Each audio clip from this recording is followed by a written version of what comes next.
Je sais pas si vous l'avez vu, mais il y a quelques semaines, j'ai publié une vidéo qui présentait tout ce que je voulais lire de l'actuelle rentrée littéraire. Je vous la mets là. J'en ai lu! Hey, j'ai lu des romans de la rentrée littéraire, mais peut-être pas ceux que j'avais dit que je lirais. How surprising! Allô, allô, c'est Karine de Mon Coin Lecture et aujourd'hui, je vous parle de 4 romans de la rentrée littéraire que j'ai lus en septembre. Bien entendu, j'en ai lu plus que ça, mais aujourd'hui, on va se contenter de 4 parce que j'essaie d'être raisonnable. Oui, je suis dans un processus d'auto-amélioration constante. Je sais pas si c'est parce que je deviens moins difficile ou si c'est parce que je sais mieux choisir mes livres. Tu sais, dans ma tête, je me dis que c'est la deuxième option. Mais globalement, les lectures que j'ai faites pour la rentrée littéraire, ils étaient assez bonnes. Genre, je suis contente. Ouais, je sais, ça m'étonne moi-même. Donc, aujourd'hui, on va commencer avec mes 4 premières lectures. Il devrait y avoir une deuxième vidéo qui va s'en venir plus tard, puis j'en ferai pas trop parce que, sérieux, je suis pas capable de parler. Ça fait 25 fois que je me reprends. C'est bon, c'est une journée comme ça. Le premier roman dont je vais vous parler, c'est le seul que j'avais planifié de lire. Ça, c'est le seul dont je parle dans la vidéo dont je vous ai parlé tout à l'heure. Ça fait plusieurs fois que je dis le mot « parle ». Je vous ai dit que j'avais de la misère aujourd'hui. Il s'agit donc de Jacaranda de Gaël Faye, que j'avais bien prononcé cette fois, et je voulais le lire pour l'auteur. J'avais beaucoup aimé Petit Pays, et parce que les jacarandas en fleurs, c'est trop beau. Est-ce que vous en avez déjà vu? Mais c'est magnifique, c'est violet flash, c'est beau. Gaël Faye, c'est un auteur franco-rwandais. Dans son premier roman, Petit Pays, il nous faisait vivre le génocide du Rwanda, et moi, quand j'avais pris le livre, je savais pas que ça parlait de ça, j'avais failli mourir. Bon, peut-être pas mourir, mais j'avais des surprises. Dans Jacaranda, on retourne au Rwanda, mais après. On est après le génocide. Et bien entendu, l'auteur va nous parler du génocide, mais vu sous un autre angle. C'est-à-dire qu'on va voir passer 4 générations. Certains ont vécu le génocide, d'autres vivent avec les conséquences. Et tout ça, ça va nous être présenté par Milan, qui est un jeune homme de 12 ans au début du roman. Son père est français, sa mère est rwandaise et elle a vécu un peu l'horreur. Sauf qu'elle a toujours refusé d'en parler et pour elle, c'est vraiment tabou. Donc, Milan, il ne connaît rien de sa famille maternelle, il ne connaît rien de son histoire. Et un jour va arriver Claude, un petit garçon qui arrive du Rwanda. Il est un peu plus jeune que lui, Milan va se prendre d'affection pour ce jeune garçon-là, il est persuadé que c'est son nouveau petit frère, sauf qu'après quelques semaines, il va s'en aller, puis il comprendra pas trop pourquoi. Donc, ça commence comme ça, on a un petit garçon qui veut savoir, un petit garçon qui est très très curieux, mais il n'y a jamais les réponses. Par contre, si ça restait comme ça, il n'y aurait pas d'histoire, parce que Milan, quelques années plus tard, va aller au Rwanda avec sa mère qui a des trucs à faire là, et là, il va rencontrer une famille qu'il ne connaissait pas, une réalité qu'il ne connaissait pas, dont il ne pouvait même pas imaginer l'existence. Il arrive là avec des regards très occidentaux sur ce qui se passe là. Tout le monde le voit d'ailleurs comme un étranger, hein, il n'est pas du tout de la place. Et c'est petit à petit qu'il va commencer à comprendre ce qui s'est passé, il va s'attacher à ces gens-là, et il va réaliser que, hey, même des années plus tard, les gens sont forcés de vivre avec leurs voisins, ceux qui ont assassiné leur famille. Il y a plein de gens qui ont tout perdu, qui vivent avec une culpabilité terrible ou encore avec des ressentiments terribles qu'ils ne peuvent pas tant exprimer à voix haute parce qu'il faut essayer de survivre. Et on va dire que quand un étranger arrive, les portes s'ouvrent pas toutes seules. C'est de temps en temps qu'il y a des petites brèches là, qui vont se former dans ce mur de silence-là et que notre personnage principal, Milan, va commencer à comprendre, mais il va surtout apprendre à aimer profondément ces gens-là. Il va retrouver Claude, il va rencontrer d'autres personnes, dont Stella, qui est une petite fille, la fille de l'amie de sa mère. Et cette petite fille-là qui a rien vécu, elle a quand même beaucoup de souffrance en elle, et son meilleur ami, c'est un jacaranda, et c'est l'arbre du titre, et c'est ça. On va le dire d'emblée, c'est un roman que j'ai adoré. On n'est jamais dans le trauma porn, on dit des choses terribles. Certaines personnes ont des plaies béantes, mais quand même, c'est jamais voyeur. C'est fait tout en sensibilité. Il y a beaucoup de poésie dans ce texte-là aussi. Les mots sont hyper évocateurs. Il y a des paysages qui sortent de ces pages-là. La ville, elle sort des pages. Bon, aujourd'hui, le bruit, là, c'est parce qu'il y a des bateaux. Et là, il y a des autobus qui amènent les touristes jusqu'au bateau. Ouais, il y a un port, là, ici, tout près. On y rencontre des personnages attachants, des personnages qui ne sont pas parfaits.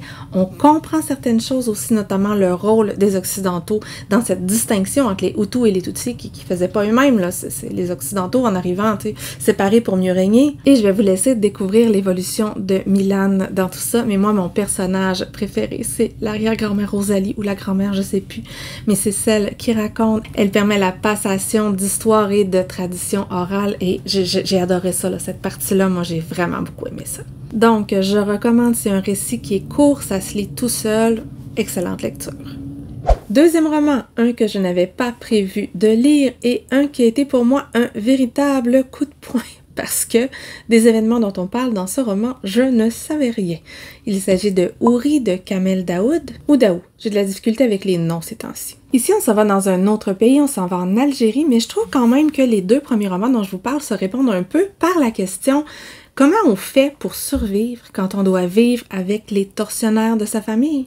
Est-ce qu'il faut se souvenir? Est-ce qu'il faut oublier? Comment on fait? Comment on fait au quotidien? » En Algérie, le pays a choisi clairement son camp. Il a décrété une loi, comme de quoi c'était interdit de parler de la décennie noire, dont je ne savais rien, ça a marché. Et cette décennie noire, ce sont les années 90, où il y a eu une guerre civile, des affrontements entre des gens qui se connaissaient très bien et qui ont résulté à des massacres faits par les poseurs de bombes. Si l'Algérie a pris parti, l'auteur prend parti également, et ça se sent dans le texte. C'est engagé, et ça va clairement déplaire à certaines personnes, c'est sûr. C'est pas un roman qui est facile à lire. Le personnage principal s'appelle Aube, mais il n'y a pas tant de lumière quand même. Il y en a qui pointent de temps en temps, mais c'est dur. C'est dur du début à la fin.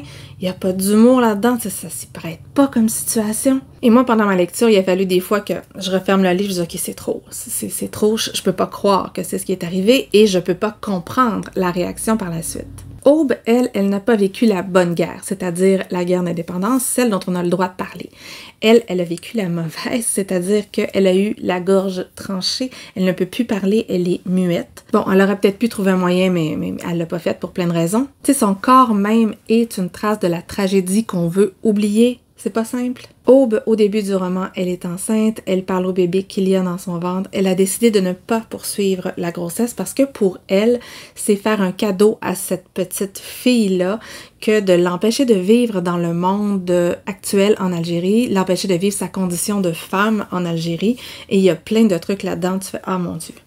Tu sais, le corps des femmes ne leur appartient pas. Il appartient à leur père, à leur mari, à tous les hommes qui veulent l'avoir. Quand on leur donne un droit, c'est comme si on leur faisait une faveur. Bref, c'est pas cool. C'est pas cool d'être une femme en Algérie, du moins pas partout. Aube va raconter son histoire, son vécu, son quotidien. Ça divague un peu, bien entendu. C'est pas un personnage qui va bien. Oh mon Dieu, qu'il y a du bruit. Elle est en pleine remise en question, elle est en colère également et elle décide, pour essayer d'expurger tout ça, d'aller à son village natal sur les lieux du fameux massacre qui lui a enlevé la vie auquel elle avait droit et où la plupart des gens sont un peu impunis. Moi, quand j'ai lu ça, là, je suis tombée en bas de ma chaise. Je ne croyais pas que ça se pouvait, je croyais pas. C'est super bien écrit, on sent l'implication, on sent la colère de l'auteur qui est un homme et qui nous parle de la condition des femmes avec toute l'implication et la colère qui sont nécessaires. Et au cours de l'histoire, on va rencontrer d'autres personnages, d'autres narrateurs qui vont raconter leur version de la fameuse décennie noire, d'autres personnes de qui on ne veut pas entendre l'histoire. On a entre autres un personnage qui se souvient de tout, on lui dit un chiffre et il sort une statistique par rapport au massacre. Il ne peut plus parler, il est en train de devenir fou par rapport à tout ça. Et c'est là où je disais, où ça pose la question, des fois, est-ce que c'est possible d'avoir en tête tout et ne pas complètement sombrer? Sauf que d'un autre côté, retenir juste une version de l'histoire, ben c'est laisser ceux qui ont attaqué gagner. Bref, c'est passionnant ce roman-là. Les femmes sont toujours les perdantes, bien entendu, sinon c'est pas drôle. Mais moi j'ai adoré, il m'a marqué, je recommande. Dites-moi ce que vous en avez pensé. Troisième roman, on change de sujet, on change d'univers et on s'en va avec La désinvolture est une bien belle chose de Philippe Jaénada. Ok, on met les choses au clair. J'aime la plume de cet auteur-là. Moi, ces parenthèses, elles me font mourir. J'adore ça. J'adore lire ça. Et j'ai retrouvé cet aspect-là dans ce roman-là. Est-ce que c'est mon préféré?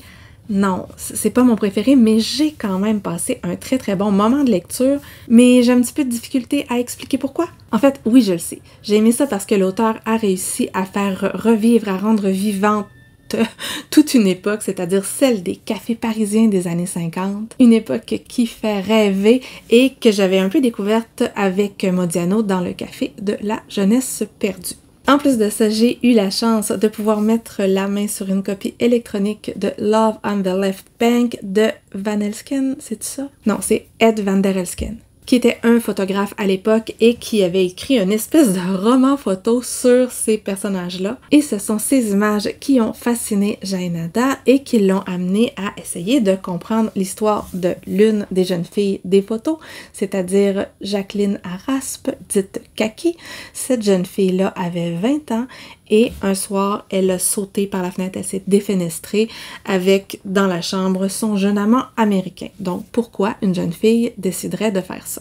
Le café dont on parle, c'est le café Moineau à Saint-Germain-des-Prés. Ça semble être un petit café pas super propre, mais la mère Moineau va accueillir tous ces jeunes un peu perdus. Certains vivent dans la rue, d'autres vivent de la prostitution, et à cet endroit-là vont se croiser certains personnages connus. On pense à Guy Debord ou à Jean-Michel Mention, mais c'est pas tant à eux que Jaenada va s'intéresser plus particulièrement. Il va essayer plutôt de découvrir qui était qui, puis de nous faire connaître ceux qu'on ne connaissait pas. Parce que oui, on va parler de Kaki, mais on parle de beaucoup de monde, beaucoup de monde sur plusieurs générations qui étaient leurs parents, On s'y perd, ok? Je vous le dis, on s'y perd des fois. Moi, je suis vraiment pas certaine d'avoir tout compris. Parce que, en plus, parallèlement à ça, Jaenada décide de faire le tour de France par les bars, genre longer les côtes et aller voir des cafés et écrire dans les cafés parce qu'il aime beaucoup ça, il a ses habitudes dans un café parisien d'ailleurs et on va le suivre dans son tour de France, dans ses recherches, dans ses tentatives pas toujours fructueuses de voir qui était qui. Quand on rassemble tous les petits morceaux du récit, l'image qu'on a, elle est vraiment très intéressante. Sauf que c'est pas simple, puis je suis pas mal certaine qu'il me manque des petits morceaux parce que vraiment, ça s'éparpille un peu. Puis il y a des bouts, je me disais, mais pourquoi tu me racontes ça? On est où, là? Il y a certaines autres parties qui sont hyper intéressantes quand on parle, entre autres, du père de Kaki, qui était membre d'une organisation d'extrême droite qui s'appelle la Cagoule, et Kaki, elle était pas du tout là-dedans. En fait, c'était des jeunes punk anarchistes, mais dans les années 50. Tu sais, je suis certaine que dans leur tête, là, c'était no future. On va les suivre, on va voir ce qu'ils sont devenus et c'est à peu près ça. Est-ce que ça va plaire à tout le monde? Non, ça plaira pas à tout le monde. Il y a des gens qui vont s'y perdre, il y a des gens qui vont s'emmerder parce que ça part dans tous les sens. Moi, j'ai passé globalement un bon moment de lecture, mais comme je le disais, c'est pas mon préféré de l'auteur, mais il y a des parenthèses. Puis c'est nostalgique aussi, tu sais. Mets de la nostalgie puis tu m'as d'habitude. Finalement, dernier roman de cette sélection, c'est Jour de Ressac de Mélisse de Kerangal. Est-ce que j'avais dit je le lirais? Lui, j'avais dit peut-être. J'avais dit peut-être parce que j'aime la plume. Et c'est le cas ici. J'ai encore aimé la plume, mais dans les 4 dont je vous parle, c'est celui qui m'a le moins plu. En fait, je l'ai refermé, puis j'ai dit, mais il m'en manque. Mais il m'en manque, ça peut pas finir comme ça. J'ai eu l'impression d'avoir une moitié de livre. Comme dans ses précédents romans, on va avoir une plume qui vagabonde, qui passe de faits en sentiments, en réflexion. Bref, ça se promène. Et dans ses autres romans, elle avait réussi pour moi vraiment à faire vivre quelque chose. Ici, en fait, j'ai pas compris où ça s'en allait parce que au départ, on a une héroïne qui fait du doublage, c'est son métier, elle est actrice de doublage et un jour, quelqu'un du Havre l'appelle, un policier du Havre l'appelle pour lui dire écoutez, on a trouvé un mort et dans sa poche, il y avait un ticket de cinéma, c'est-tu du cinéma? En tout cas, il y avait un ticket avec votre numéro de téléphone. Donc, est-ce que vous pouvez venir voir? Est-ce que vous pouvez venir voir si vous le connaissez? La narratrice a grandi aux Havre. Aux Havre. La narratrice a grandi au Havre, elle part, elle y retourne, et elle sait pas c'est qui, elle sait pas mais peut-être, donc ça va être l'occasion pour elle de se replonger dans ses souvenirs du Havre, et c'est la ville qui va prendre la vedette. Parce qu'on se rappelle que le Havre, ça a été vraiment très très détruit pendant la Deuxième Guerre mondiale. La ville a été presque toute reconstruite, il reste plus grand chose du Havre du début du siècle. Et elle va passer une seule journée là-bas et elle va nous raconter tout ça. Qu'est-ce qui s'est passé, qu'est-ce qui est devenu, comment c'était de grandir dans cette ville-là qui se cherche un peu. Si c'était resté là, ça m'aurait intéressé. Mais là, il y a plein d'autres sous-intrigues. Ça parle d'intelligence artificielle qui va mettre en péril son métier. On rencontre des jeunes Ukrainiennes. Ça va où tout ça? Puis souvent, on n'a pas de réponse à rien. Tout reste en suspens. Donc, j'ai eu l'impression d'un roman pas fini. Fait que je l'ai fermé, mais j'ai dit, OK, oui, mais encore. Donc, si vous voulez lire un truc qui est très, très atmosphérique, qui est dans le souvenir, qui nous permet d'errer dans les rues de la ville, vous pouvez essayer. Mais moi, j'ai été un petit peu déçue, j'avoue, et j'ai vraiment de beaucoup préféré Réparer les vivants de la même autrice. C'est donc tout pour la première partie de cette vidéo Rentrée littéraire des éditeurs français. Ça risque d'être une vidéo qui est plus courte que ce que je fais à l'habitude, mais ce n'est pas grave parce que ça va être moins long au montage. Si vous êtes encore là, vous pouvez mettre... Qu'est-ce que j'ai ici? Ça doit être des fleurs, je pense que c'est des fleurs. Mettez-moi un emoji fleurs. Mais dites-moi surtout, est-ce que vous avez lu l'un de ces romans? Est-ce qu'il y en a un qui vous tente? Dites-moi tout, ça m'intéresse. Si vous avez aimé la vidéo, vous pouvez faire un like, vous pouvez également la partager ou, soyons fous, vous abonner à ma chaîne si mon contenu vous intéresse. Et sur ce, je vous souhaite une bonne fin de journée, de bonnes lectures et à la prochaine!